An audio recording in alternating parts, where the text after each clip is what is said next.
Okay, so now Rene Descartes. Descartes is an interesting character. He has a lot to say for us.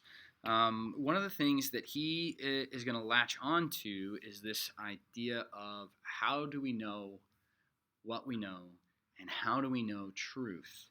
For him, there has to be some mark, some indicator, some proof that what we know can actually be counted as knowledge, and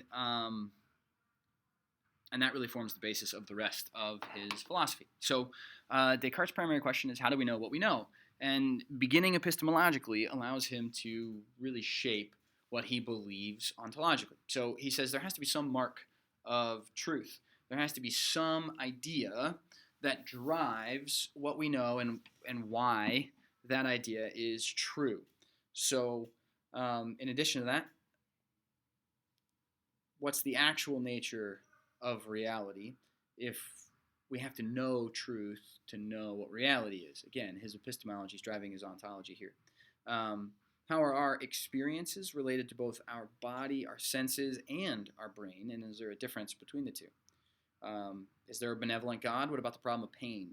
He's really trying to answer a lot of these questions by diving epistemologically and then ontologically after he establishes how we know certain things and working through it that way. So first, we have to recognize that overall, he is anti-Aristotelian in the sense that he does not believe that our senses are good sources or even reliable sources of knowledge or information. They are corrupted. There's something wrong with the senses that does not get us to truth or knowledge. And so you cannot rely on them. Instead, you have to rely on the mind or the intellect through reason, devoid of the senses, in order to know truth. So it's intellectual perception with reason that is proof that we can know truth. He comes at the same statement that Plato came to. I guess that makes him a Neoplatonist here. He comes at the same statement that Plato came to. We can apply intellectual reason and intellectual perception to know certain things. Plato starts ontologically. Descartes starts epistemologically. They end in the same place. Descartes starts questioning, how do I know what I know? Do I know that I even exist? Can we even talk about existence? If we don't know that we exist, then we can't talk about existence. If we don't know that we can know things, then we can't talk about existence because we don't know that we exist. So, he says, I think, therefore I am. And this is his primary conclusion epistemologically. If I can rationally think, if I can think according to reason and acquire intellectual perception that isn't dependent upon the five senses, then I can think and exist. And existence is primarily rooted and grounded in the intellect and then involves the rest of the body. So our intellectual perception gets us to truth. I think, therefore I am. Because I'm a rational creature, the truth is I exist. Because I can exercise reason, the truth is I must exist. If I can question my existence, I must first exist in order to question it. He argues that there are only three substances in reality. First, God. Second, the mind. Third, matter. And they are tiered in this kind of way. So, first, God is the only true substance. Only He genuinely exists in a sort of true nature and essence. God is the essence of perfection. This is a Christian substitute for Plato's world of ideas, where Plato would have argued that the only true existence and the true substance was the world of ideas, and what we experience here and now is a shadow of that. Descartes just swaps out Plato's world of idea with God. God's the true substance, God is the true existence, God is the essence of perfection, and those things that exist are dependent upon God for their existence and are imperfect unless they are God. So basically everything that exists that is not very specifically God in Descartes' thought is imperfect. But it is necessary that those other things exist because they point us back to that true substance. Because we can say, I think, therefore I am. I know that I exist, or I can question that I exist, therefore I must exist. My existence is not what it ought to be. A little bit of an axiological statement there. So then I can go backwards to figure out what it ought to be like. And going backwards for Descartes leads him to God. He's kind of taking Aristotle's unmoved mover and conveniently substituting it into and making it the whole of Plato's world of ideas. Okay? And I don't think he's doing that intentionally because he's not Aristotelian.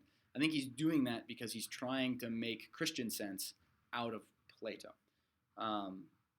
He moves on from God to talk about the mind. And he says the mind is in essence thought. The mind is the essence of thought. So the fact that you think is the essential function of your mind. The mind has no other essential function other than thought. Okay? And so the activity of the mind, the nature and essence of the mind is cognitive thought. Matter is just extension. We take matter and we extend it length, width, and depth, and we look at the world around us, and that's what creates these physical spaces and things. But that is subsequent to thought. So I can think of something that would exist, but not necessarily consist of matter, like God. So God, rationally, intellectually, exists as the truest substance and the essence of perfection, but that doesn't mean that God is consistent of matter, length, width, and depth. There is no sort of dimensionality with God. We can't measure him, right? It doesn't have this kind of physicality that we can talk about. So in Descartes' scheme of the mind, right, kind of where we're locked in here, knowledge doesn't arise from the intellect alone.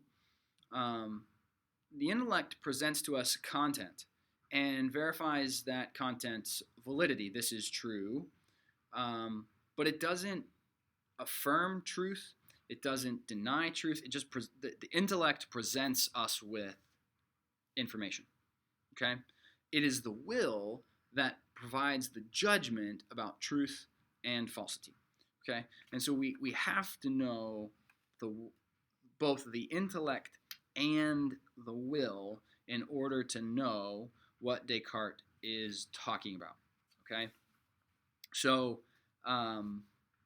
he says the will affirms or denies whether something is true in its content or not. Error arises from the faults in our will, not the fault in our reason and intellect. So clarity and distinction of intellectual perception is the mark of truth. Okay, we talked about that mark of truth thing, right? So clarity and distinction is the intellectual perception, as intellectual perception is the mark of truth. Our ability to see clearly, intellectually, and then make distinction between truth and falsity tells us truth.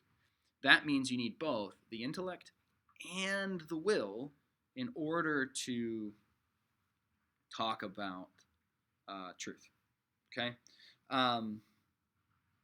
He argues that if we take intellect and the will, and we apply our minds to understanding certain concepts like God, then we can call certain things into question. So, in his first series of questions, he's looking at whether or not a powerful God might have created Descartes with a nature that would be deceptive to those things that would seem most evident. He says, look, if there is a God, then can he be deceptive?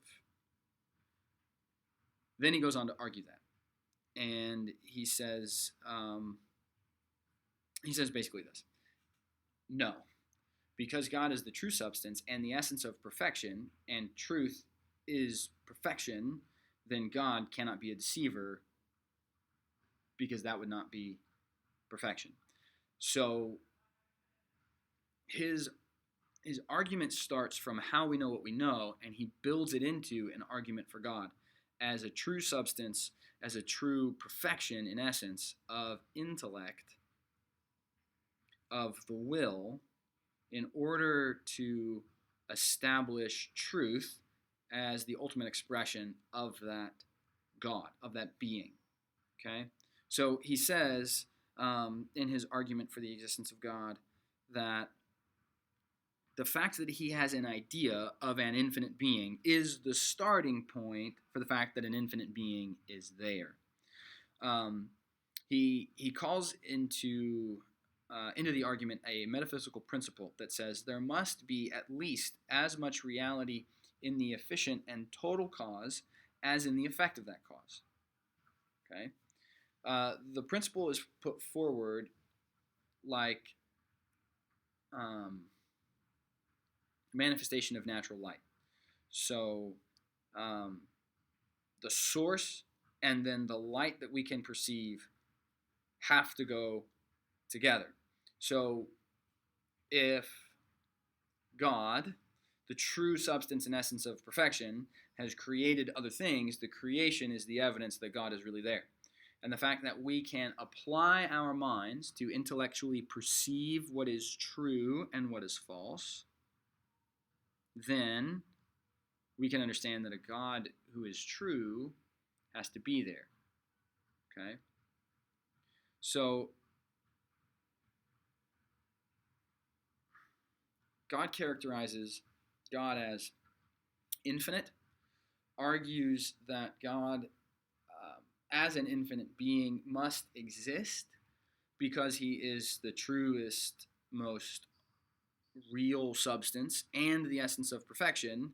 So then truth and perfection are concepts that exist in our intellect and in our will that remind us there's a being out there that is actually the perfection of those things. It's really tricky, it's really intricate, and it's really hard to sort of pick out and explain. But basically it works like this. Because we have an intellect and a will, and we can reason our way to true statements, then there has to be a truth somewhere. He argues that that truth ultimately is God, and that God created us. Now, because that God's essential nature, as the truest substance and the essence of perfection, is truth, then that God cannot be deceptive. So he could not's a bad word choice.